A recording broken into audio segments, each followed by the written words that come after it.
Hi guys, in this video we're going to be looking at a topic from paper 2 or unit 2, which is UK's evolving human landscape, and I'm going to be looking at the urban cores and the rural periphery, which is kind of at the start of this unit, and I'm going to be running through some of the reasons why the urban cores are why they are the cores and why they're developing well and why they've got large levels of investment, etc., and why the rural periphery isn't doing as well.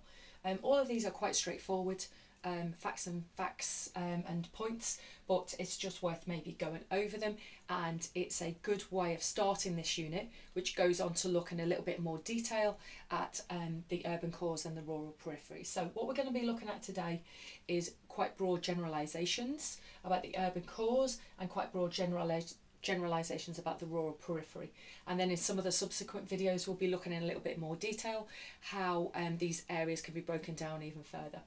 So for the urban cores, the main urban core that we look at in this unit is London, and I'm going to run through some of the factors that make London an urban core. Now, a core is an area that's doing very well.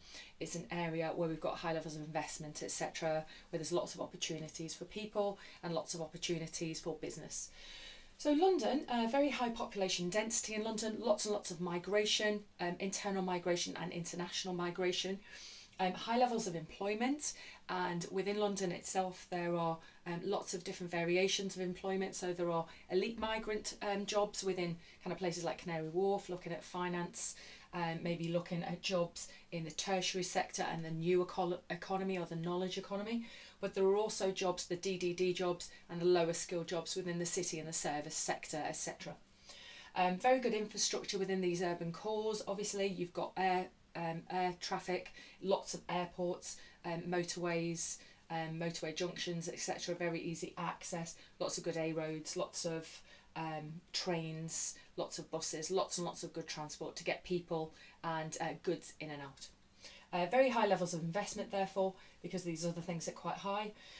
We've got what we would term as the multiplier effect because of this. So businesses attract other businesses. Very good schools and universities there. Very good schools for people who are moving in to take up these jobs, and very good opportunities at universities, and therefore for industry maybe to work with universities for research and development purposes, or for to take graduates for employment. Much higher wages than elsewhere. The urban cores, the average wages will be very high, and very easy access for people to services. So lots of services easily accessible within the cities for many people. So overall we can say that these urban cores are very well connected, and that is, like I said, in general, but that is what we would look at in terms of how London is an urban core, why we would call it that. On the opposite side then we've got rural peripheries, which I'm going to look at Cornwall because, again, in EdExcel we can look at Cornwall as one of our examples as a rural periphery. So we're going to run through some of the factors associated with Cornwall. So basically the opposite factors as here. So very low population density, and it matches with this bit at the bottom, which talks about a lot of out migration, especially of younger people. So the population density is very low. High levels of unemployment because it's so remote. Obviously there's not as much investment, etc. there. So that leads less elite maybe jobs, maybe less quaternary and tertiary jobs, and very little maybe in the way of the new economy or the knowledge economy. Poor infrastructure, so very few big motorways run into Cornwall, very few airports, etc. Low levels of investment, therefore, because of these things. Less choice, obviously, for education, and therefore less universities, etc., for businesses to either recruit from or use for research and development.